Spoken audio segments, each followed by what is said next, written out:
Fala, galerinha do Hora H Esportes, mais uma vez estamos aqui para mais uma live. Hoje, sexta-feira, galera, até que enfim chegou a sexta-feira, né? Apesar de ficar em casa, mas sexta-feira sempre é bom, né, cara? Estar junto com a família, com os filhos para quem tem filho, curtir um Beer Nights, é isso aí. Estamos aí, sexta-feira, dia 15/5, hoje receberemos Zé Elias, o Zé da Fiel, que vai contar aí toda a sua trajetória de vida, vai contar que sempre o futsal teve paralelo na vida dele. Aloísio já entrou aí. Legal, Aloísio, um grande abraço, meu irmão. Ele vai contar toda a trajetória de vida, tanto no futsal quanto no futebol, idas e vindas, e também, como comentarista, a transição da aposentadoria e a ser comentarista, né? Você que nos acompanha aí, quiser perguntar, fica à disposição. Não digo que vou ler todas, mas alguma aí a gente abre exceção e fala aí pra ele. É claro, seguindo o roteiro que a gente anda, né? Bem colocado aí, galera. Vamos lá? Logo mais aí, Zé da Fiel estará com a gente, Zé Elias, o eterno Zé da Fiel. Tive a oportunidade de jogar contra o irmão dele, Rubinho, na época ainda jogava nas categorias de base. Acompanhei muito aí a carreira desses dois grandiosos aí do futebol. Zé Elias conta histórias legais aí também do irmão, porque ele não conseguia assistir jogos do irmão, porque senão ele acabava agredindo alguém, né? E é isso aí. Daqui a pouquinho, Zé Elias aí com a gente, esperando a galera também chegar, que a nossa galera chega às 8h05, 8h10. Galera, eu acho que esquece das 20 horas em ponto, e a gente é pontual com isso. Tem que ser, né? Tem que ser pontual, né, cara? Tem que ser pontual. Então a gente abre, vai dando as coordenadas, e aí vai entrando a galera e falando com a gente. O convidado também daqui a pouquinho estará presente aqui com a gente, o Zé Elias, comentarista da ESPN, atual comentarista da ESPN, ex-jogador do Corinthians, ex-jogador de muitos clubes, Santos, cara, carreira, o menino, o segundo, o primeiro, acho que é o primeiro jogador mais novo a vestir a camisa do Corinthians profissional. É, rapaz. E o segundo a ganhar a bola de prata, você imagina, hein? Com 16 anos se tornando um profissional. É muita coisa, né, cara? Muita coisa. Aquele. Já estamos no ar. Daqui a pouquinho ele tá pintando aí pra falar com a gente, pra bater esse bate-papo legal aí. Logo mais aí, Zé Elias. Aí já entrou, hein? Ele já tá conosco aí. Já chamou a solicitação, vou aceitar. Vem pra cá bater um papo bacana aí. O pessoal conhecer um pouquinho mais de você. Boa noite, Zé. Boa noite, tudo bom? Tudo bem, Zé, graças a Deus. Obrigado por aceitar e falar com a gente aí, cara. Não, que isso, à disposição. Precisando é só chamar. É isso aí. Bom, como eu faço de praxe aqui, a gente contar um pouquinho da história, do início, né? Da onde surgiu a ideia de ser um jogador de futebol, cara? Desde pequeno, né? Meu pai jogava futebol, ele jogava futsal, né? Primeiro futsal, basquete. E aí, quando ele trabalhava na Olivetti, tinha, aos finais de semana, tinha os jogos, né, dos funcionários, e aí eu fui. Ele me levava, enquanto ele jogava bola no campo, eu jogava na quadra com os meninos, com os filhos dos outros funcionários, e um belo dia ele junto com outros, né, outros pais lá, tiveram a ideia de formar um time, e aí surgiu a possibilidade de me tornar, né, depois um jogador de futebol profissional. Mas o começo foi no clube da Olivetti, lá em Guarulhos. E isso daí, o futsal sempre teve presente na sua vida, né, cara? Foi sempre paralelo até, acho que o último fio de cabelo, né, cara? Então, fala essa mudança, essa passagem pelo futsal e essa mudança do futsal para o campo.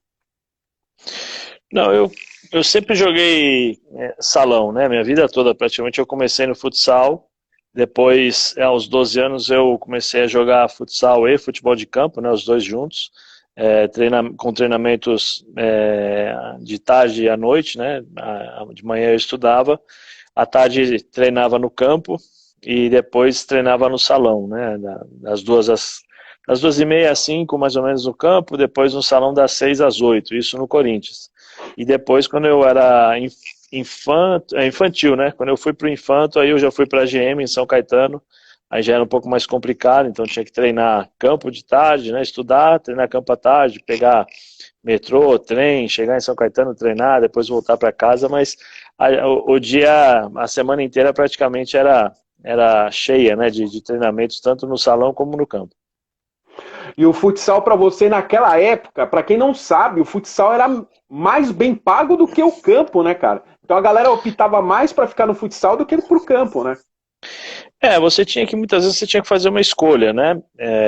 Hoje se paga muito nas categorias de base, especialmente no futebol de campo, paga-se muito para os meninos, coisa que antigamente não existia, né? Até no profissional já era difícil de pagar o montante que se paga hoje. Então, aqueles que tinham a possibilidade de jogar salão era sempre bem-vindo, porque o salão acabava nos dando condições, né, de nos manter e especialmente também de poder ter uma alimentação, poder ter um dinheiro para comer um lanchinho extra, né, durante o mês, porque era realmente muito, muito puxado, né? E a grande maioria veio do salão, né? Acho que a grande maioria tem a base no futsal e depois, com 14, 15, 12, 13 anos, começaram a jogar campo, que era a idade que nos permitia, né, fazer essa transição. E eu joguei salão, eu estreiei no dia 7 de setembro, meu último jogo no salão foi dia 5, né, na GM.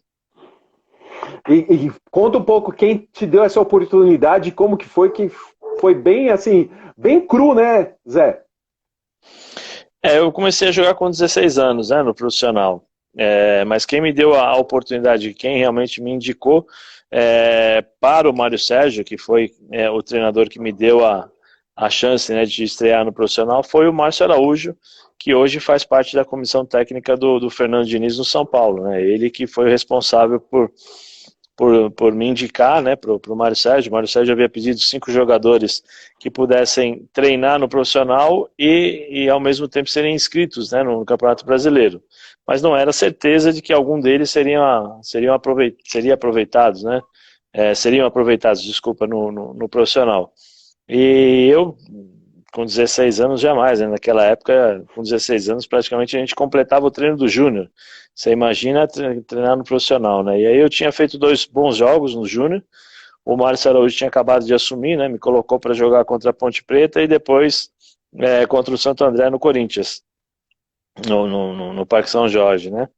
E aí, depois na segunda-feira, ele me comunicou que eu iria treinar, né, na terça-feira como profissional, e aí minha história começou mais ou menos assim. E aí chega no profissional, começa a ver de um lado Viola, Ronaldo, e que passou na cabeça, cara? Não, sinceramente, nada. Assim, porque eu vinha de um futsal e vinha na categoria de base, eu sempre treinei com as pessoas mais velhas, né? No futsal, jogava com o Sandrinho, com o Gino, com as pessoas com o juvenil que já praticamente jogava no principal da GM, convivia, né, com o principal no salão, você tem essa aproximação, né? Eu era infanto, mas jogava no juvenil. E aí o juvenil fazia preliminar do principal, então a gente estava sempre ali. Então você imagina, eu do lado do Douglas, não jogando, né, mas a Uhum. gente convivendo do lado do Doglão, Paulinho Rosas, Aleba, Taquá, e tantos outros jogadores, o próprio Sandrinho, né, o Fernando Diniz. Então isso para mim era uma coisa normal, né? Você cresce achando, quer dizer, cada um tem uma forma de pensar, mas para mim era uma coisa normal que estava acontecendo. E eu só fui entender realmente aquilo que aconteceu na minha vida, na minha carreira, depois que eu joguei, né? Depois que eu parei de jogar, aí comecei a entender realmente o que de fato tinha acontecido, que tinha feito, né? Que as coisas que foram positivas, negativas dentro da minha carreira, né?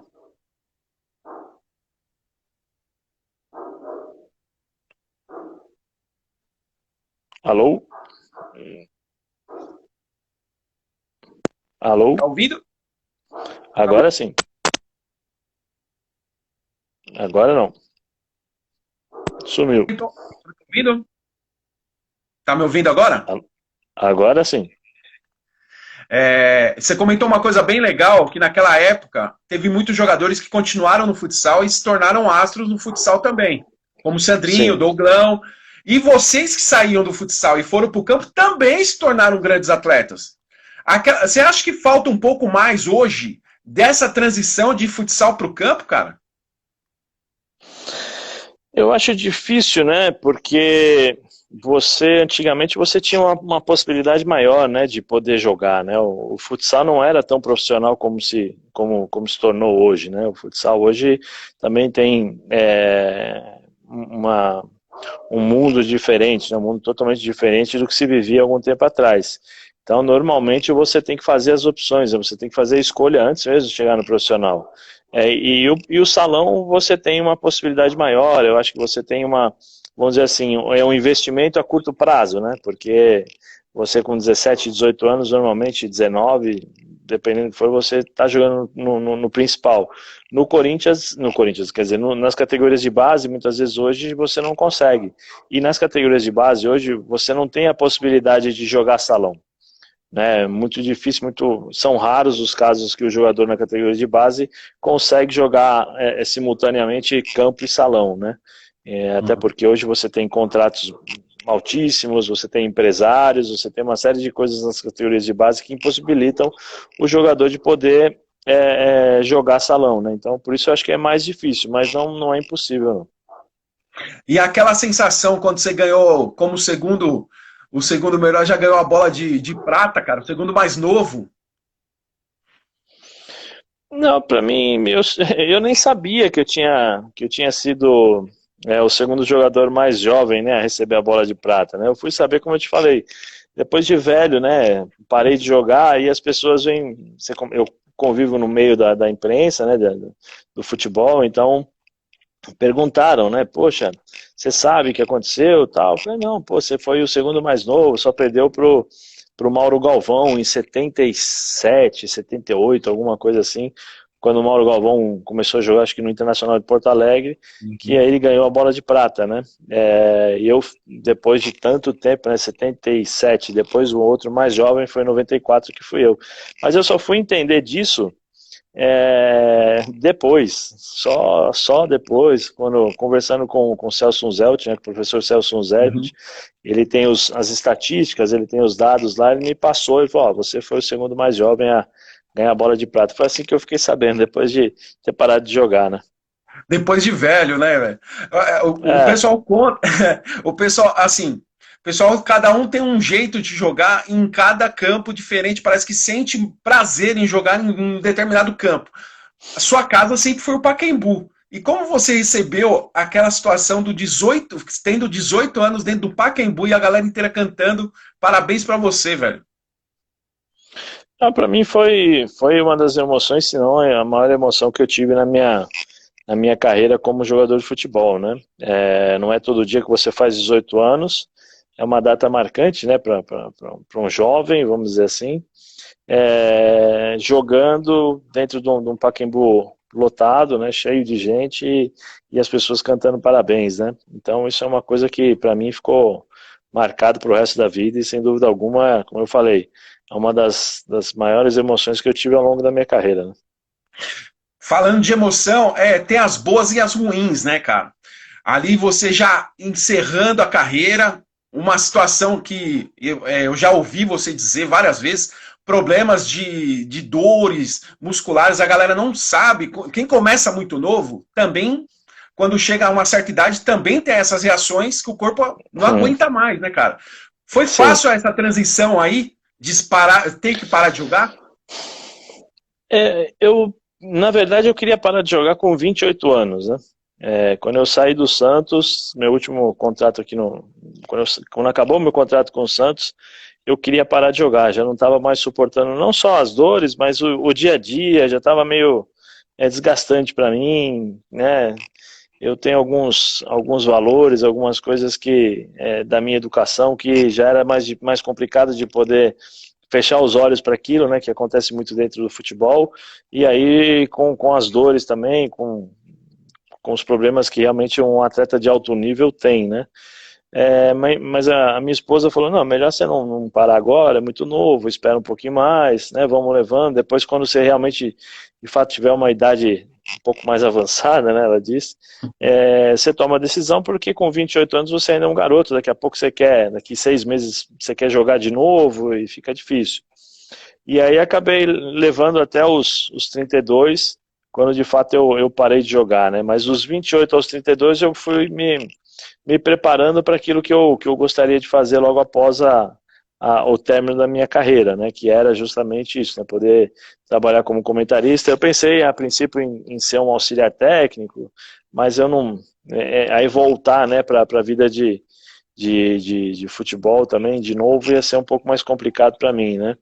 Então, aí eu optei, recebi através de alguns conhecidos, falei que gostaria de trabalhar como comentarista, e aí fui sendo, né, fazendo os testes nas rádios, porque eles chamam, não, vem aqui, participa das transmissões e tal, e acabei recebendo, primeiro em 2006, ainda jogando, né, recebi uma oferta, não, recebi uma oportunidade da Rádio Record, com a equipe do Paulo Roberto Morsa, para fazer a Copa do Mundo, né, de 2006, aí no meio da Copa eu recebi uma oferta de trabalho ainda, para jogar futebol, saí, aí voltei, né? Fiquei um ano fora, voltei, fiquei mais um ano parado, já praticamente querendo parar de jogar.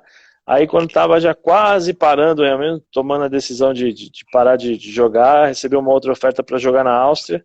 Aí joguei mais um ano e depois quando estava lá, faltando 3 meses para acabar o contrato, eu liguei para o Stamilo, que na época era o chefe da Rádio Globo. Falei para ele que eu ia parar de jogar e se realmente ainda as portas da Rádio Globo estavam abertas para eu poder trabalhar, né? E ele falou que sim, que estavam abertas, me esperando, e aí acabou o contrato. Quando eu cheguei no Brasil, 15 dias depois eu estava trabalhando na rádio, né? Foi assim a minha transição. Mas nesses 4 anos eu fui me preparando para tentar identificar.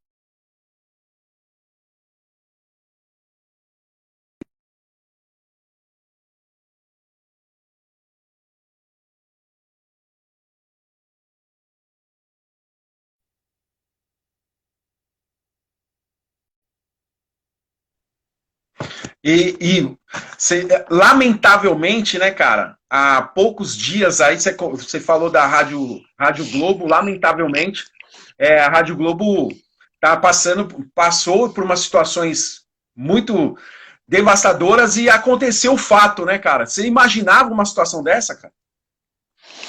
Não imaginava, né? Porque eu continuo falando, trabalhava na Rádio Globo e então a gente sempre conversa, a gente sempre mantém contato, né? Porque a amizade é muito grande, né? Foram 5 anos que eu fiquei na Rádio Globo e já desconfiava um pouco, né? As pessoas acabam também não, né, não conseguem, não é que dá para fechar os olhos e para aquilo que está acontecendo, né?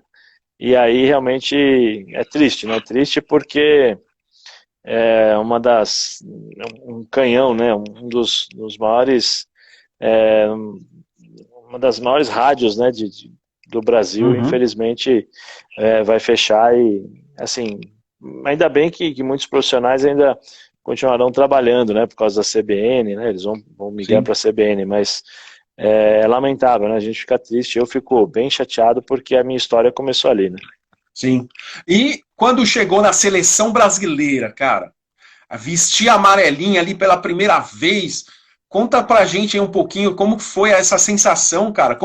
Primeiro, como você recebeu a notícia, né? Porque muito interessante, às vezes toca o seu telefone, ó, você vai, né, pra seleção. Como você recebeu aquilo, cara? A minha primeira convocação foi direta na seleção principal, né? Foi acho que em 94, foi dia 22, o jogo era contra a Iugoslávia, foi a primeira partida que o Brasil jogou pós-conquista do tetracampeonato, né? Então, para mim foi bem legal, bem marcante. A gente sabe, né? Muitas vezes a gente acaba sabendo antes, porque eles entram em contato com a gente, em final de ano ainda, eu ainda ia ser convocado também para a seleção brasileira de júnior, né, sub-20, para disputar o sul-americano.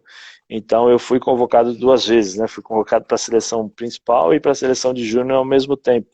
E aí já estava sabendo antes mesmo da convocação, né? Mas foi legal, porque é uma oportunidade única, né? Já que era uma reunião pela primeira vez depois da seleção tetracampeã, né? Então você imagina um menino que via e assistia bastante, praticamente todos ali, de repente dividir o vestiário, escutar as histórias da Copa do Mundo, viver aquele ambiente que, sem dúvida alguma, é inesquecível, né? Verdade, e naquela época, ser convocado para a seleção já era um privilégio, né, cara? Dos craques que existiam na época. Tinha algum craque na época que você havia se inspirado e que acabou calhando de você jogar junto ali? Não, na seleção não, né? Na seleção é lógico que, por exemplo, eu olhava bastante Mauro Silva, o Dunga, mas a pessoa que sempre, o jogador que sempre me inspirou e o que me fez querer ser jogador de futebol, né, sempre foi o Éder Aleixo, né, que era mais conhecido como Éder, virou Éder Aleixo depois. Na seleção é lógico que eu sempre observava, como eu falei, Mauro Silva, o próprio Dunga, para tentar reunir as características dos dois para desenvolver o meu futebol, né, mas tinha muitos jogadores, tinha Ronaldo, tinha Romário, é, poxa, Tafarel, então, Jorginho, que para mim foi um dos grandes laterais que nós tivemos. Branco, né? Eu tinha jogado praticamente o Campeonato Brasileiro inteiro de 94 com o Branco, então já tinha uma certa amizade e participar também com o Roberto Carlos. Então foi bem legal para mim. Poxa, e assim, nos clubes que você passou, tem algum clube que ficou, além do Corinthians, é claro, um clube que você jogou com vários astros, né? Naquela época era internacional, era meio difícil jogar ali, né, cara? Era um time bom, né? Nós tínhamos praticamente praticamente só jogadores de seleção, né? Das suas respectivas seleções, né, vamos dizer assim. Então era bem legal porque eu conseguia aprender bastante, né? Todos os dias tinha que tentar jogar a melhor forma possível para poder estar ali dentro do plantel e poder ir para o banco ao menos, né? E o Simeone puxava muita orelha lá, velho? Não, o Simeone é gente boa, é um cara muito profissional, né? Muito sério. Então não tinha problema não. E também naquele nível ali não precisava puxar a orelha de ninguém, né? Não tem jeito. Os caras são todos profissionais, passagens de seleções, Copas do Mundo. Então era um ambiente muito competitivo, isso sem dúvida alguma, mas era legal, era uma coisa boa para qualquer jogador profissional com 20 anos ali, para aprender ali, era a melhor, vamos dizer assim, a melhor classe, né? A melhor sala de aula. Você acredita que ali foi o seu melhor momento fora do Corinthians? Não. Meu melhor momento como jogador foi no Olympiacos, né? De 2000 a 2003. Eu acho que ali, de 2000 a 2003, o período que eu fiquei no Olympiacos, ali foi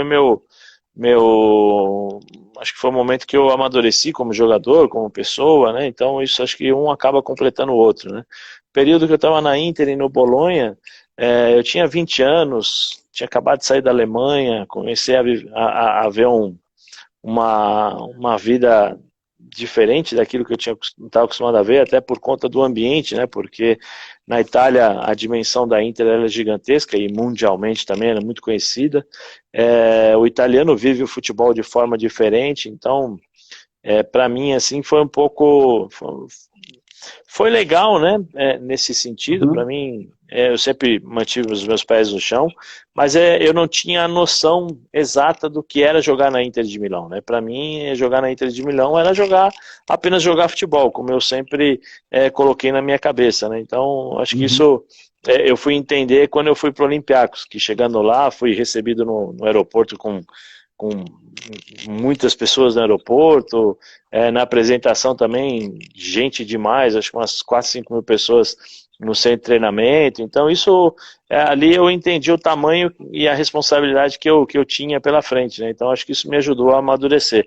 Na Inter e no Bolonha eu era um menino ainda que estava conhecendo o mundo e aprendendo com os italianos, né?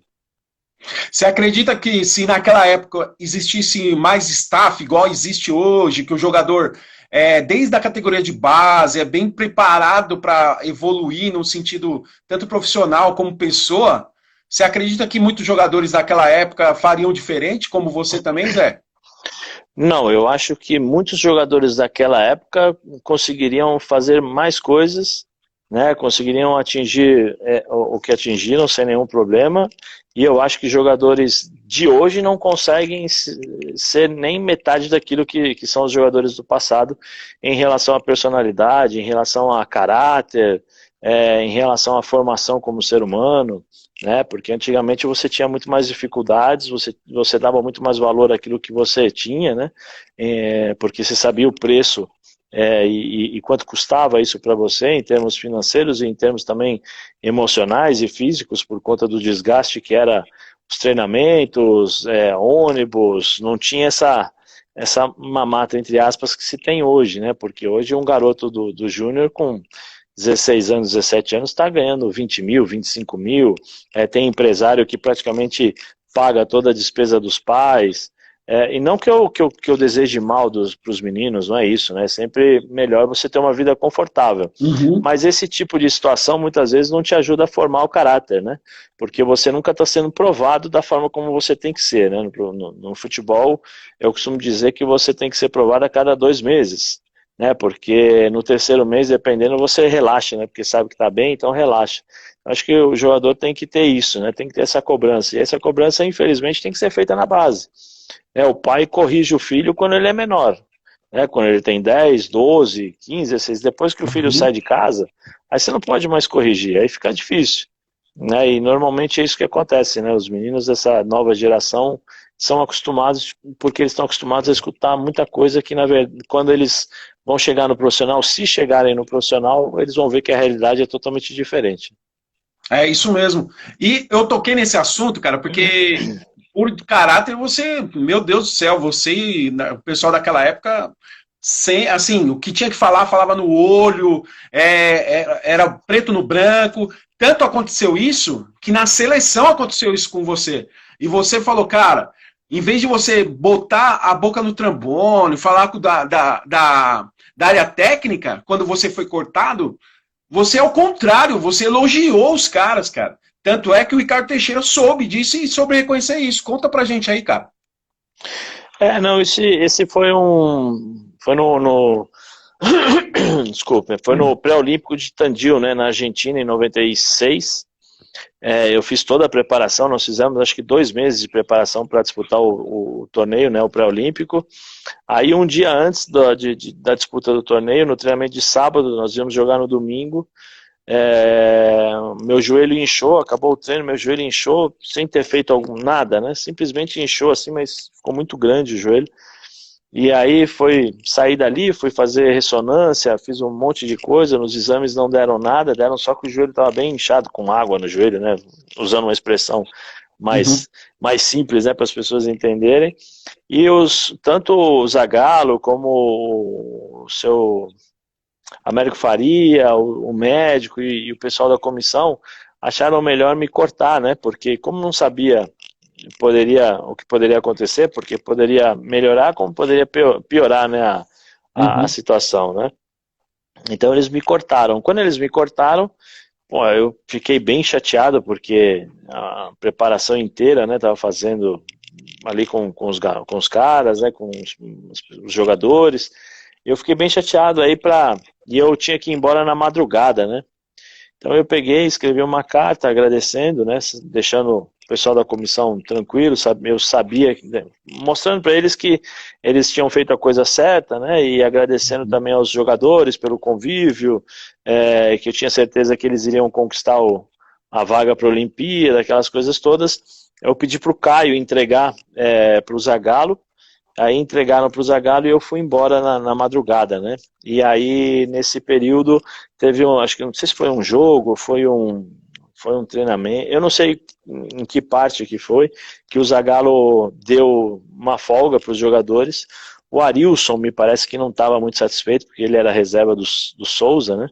E aí ele pegou e foi embora da Concentração? competição.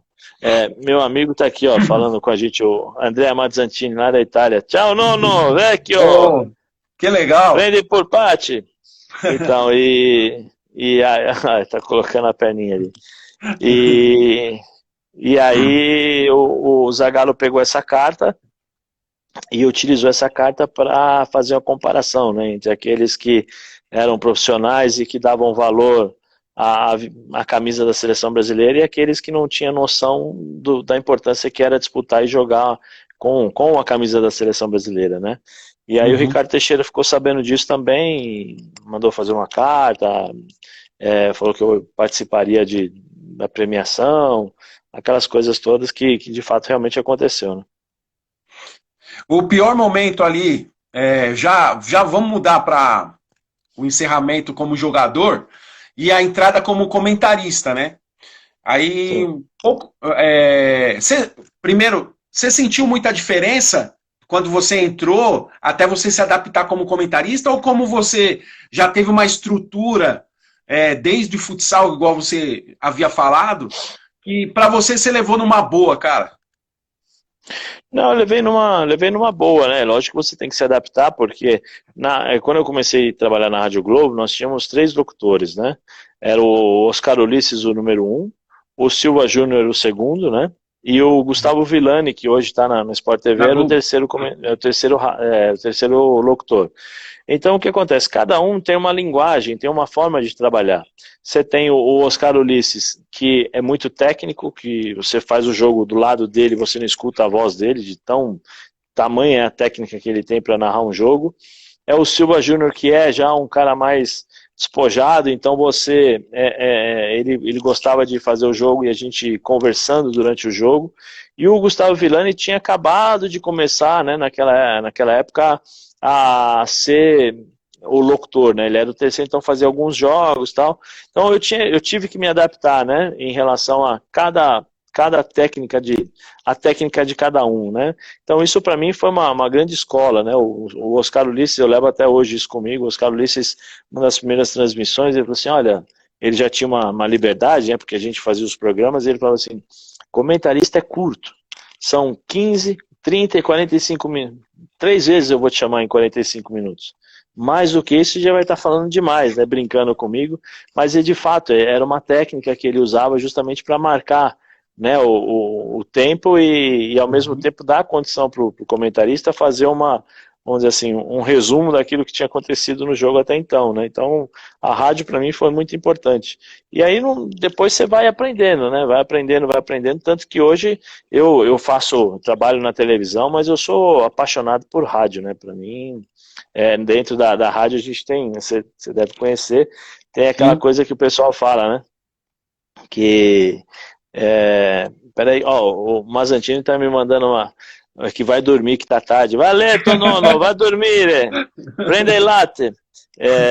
E na rádio a gente tem isso, né, que fala que o bichinho da rádio te pegou, né, e aí realmente é bem legal, gratificante. Eu gosto muito de rádio. Não, eu acho que todos que passam na área da comunicação e envolve rádio, começou no rádio ou passa por rádio, não tem jeito. Todos, é unânime, cara. Todos falam que rádio é a paixão do coração. É claro, é a visibilidade, o crescimento, é TV, devido a aparecer mais, né? Mas a rádio está no coração. E você sentiu muita diferença de fazer rádio, televisão e com a internet de hoje, cara? Porque lidar com essas 3 meios de comunicação fortíssimo é muito difícil, né, cara? Eu não tive muitos problemas não em relação a isso, porque eu vivi a minha vida toda dessa forma, né, dentro do futebol, né, foram 26 anos no futebol ao todo, no campo, né, dos quais 16 praticamente como profissional, então você acaba tendo essa participação, você acaba convivendo com os repórteres, as perguntas, né, o grande William tá aí, levantador, sou fã número 1 dele, sou fã, grande abraço. Grande abraço. Eu sou fã dele, rapaz. Eu já falei pra ele, é meu ídolo. Um cara pequenininho, né, em relação aos outros. Pra mim, ele era o 10 do vôlei. Ele é o 10, ele é o fora de série. Então, e até perdi o que a gente estava falando. Sobre a diferença da rádio, da TV e da internet. Então, não, eu tive esse contato, né, durante toda a minha vida, então só mudou o lado, né, do entrevistado para o entrevistador. E aí é a questão de entender o meu posicionamento. Antes eu respondia as perguntas, agora eu formo a opinião. Né? Então eu tenho que respeitar o profissional que está do outro lado, porque ele também é um pai de família, ele é filho, e aí você tem que desenvolver uma linha de raciocínio, como eu falei, em relação à forma como você pode tanto criticar como elogiar. Né? Então meu processo de adaptação foi mais nisso. Eu tenho um pouco eu sou um cara que o que eu penso eu falo, eu não tenho muito filtro, né?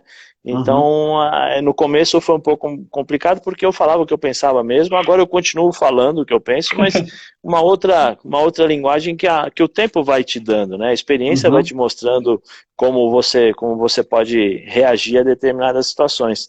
Em relação à rede social, né, a internet, essa tecnologia, eu particularmente, eu sou muito fechado, eu sou bem na minha, né? Então eu sou meio tímido, não gosto muito de responder, não porque eu não gosto das pessoas, não é isso, é que eu sou fechado, assim, eu tenho 43, mas com a cabeça de 70, né, um pouco mais sossegado.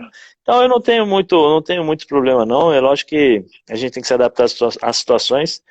Uma coisa só que eu acho que infelizmente é, é, tem que ser reavaliado, acho que um pouco, é a questão da internet, por exemplo, Twitter, as pessoas transformaram o Twitter em lixo, né? Porque cada um fala determinadas coisas, se você não gosta, se eu não gosto da sua opinião, você é um lixo, você não presta, eu não posso discordar, né? Hoje você não pode ter discordância, porque senão você é um idiota, você é um imbecil, e a vida não é assim, né? Infelizmente no Twitter você acaba tendo esse tipo de relacionamento, né? Você, por exemplo, você faz uma crítica com alguém ou para algum clube, os torcedores do clube começam a te atingir, começam a te xingar, xinga pai, xinga mãe, vão puxar a tua ficha para descobrir qual que é o Twitter dos teus familiares, né? Então, sabe, isso é desgastante, porque a gente não faz a crítica direcionada, porque eu vou perseguir tal clube, porque eu vou perseguir o jogador. Não é isso, né? A vida não é assim. Nós somos pagos para analisar. E quando você analisa, você tem a sua crítica e os seus elogios, mas as pessoas muitas vezes não estão preparadas para isso.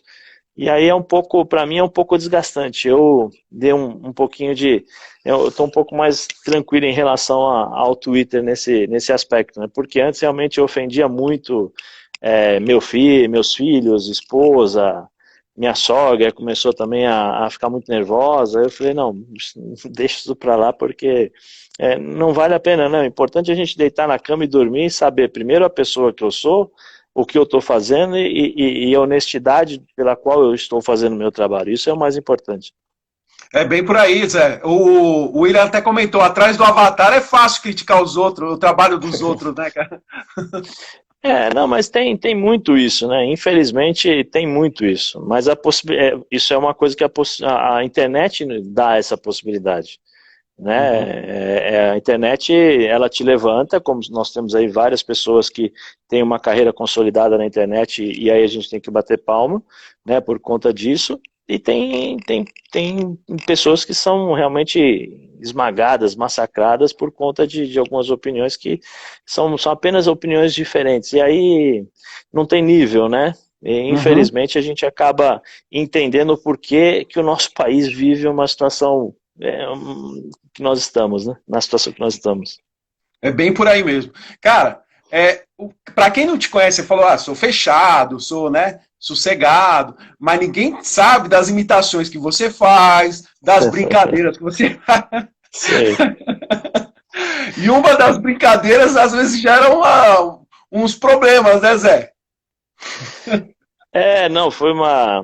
Então, assim, eu brinco realmente com quem eu gosto, né? Com quem eu gosto e dou a liberdade de brincar comigo também, né? Porque quando você brinca, você tem que aceitar a brincadeira também, né?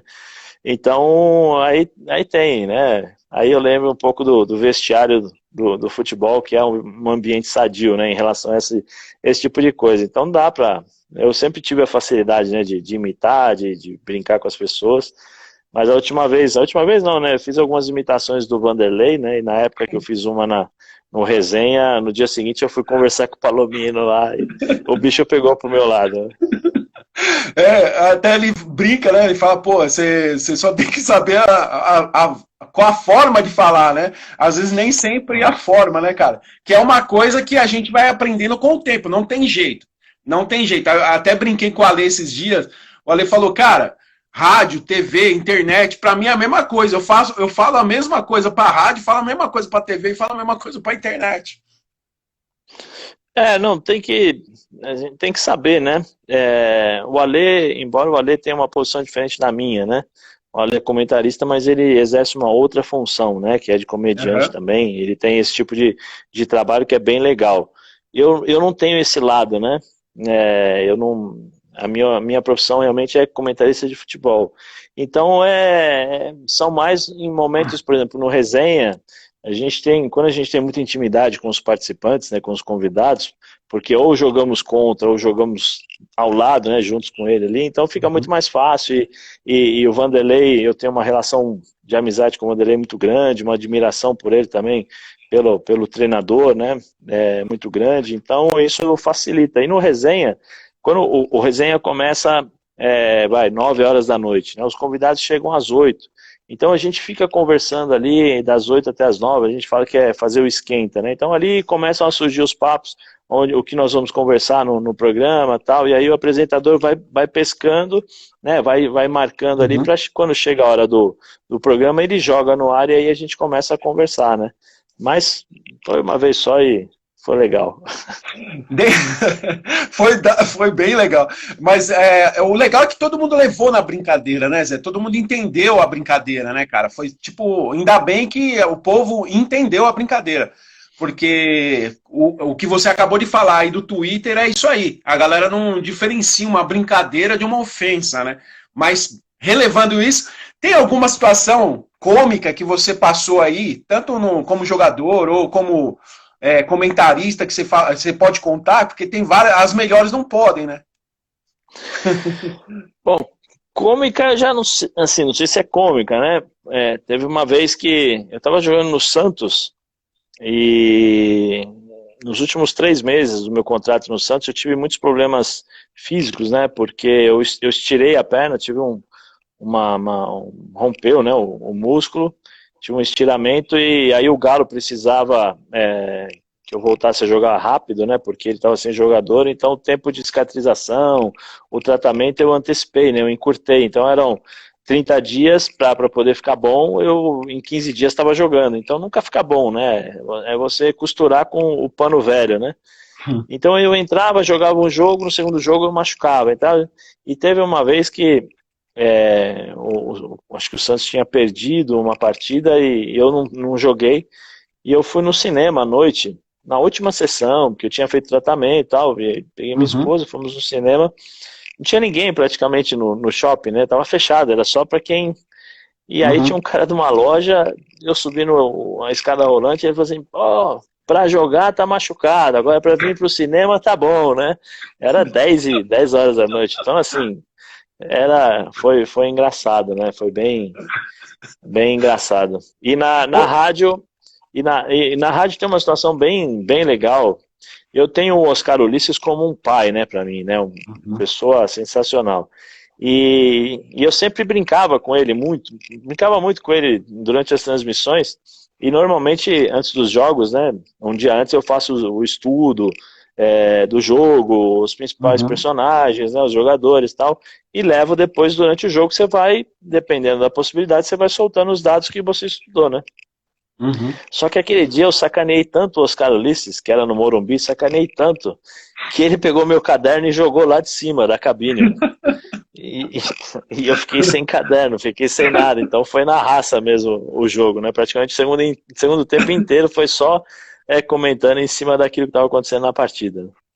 Ficou só no escuro, né, Zé? Pra quem é da comunicação, fala, ficou no escuro. É verdade, não tem jeito.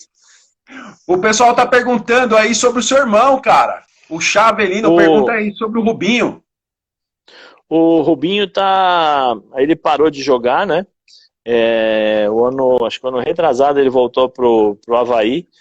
Aí, quando acabou o contrato, ele ficou esperando, eles não renovaram, ele ficou esperando, pintou algumas propostas, ele não achou que seria bom para ele, e agora ele está trabalhando como representante de uma empresa de futebol italiana, né, de representação de jogadores, mas ele está morando em Florianópolis, né?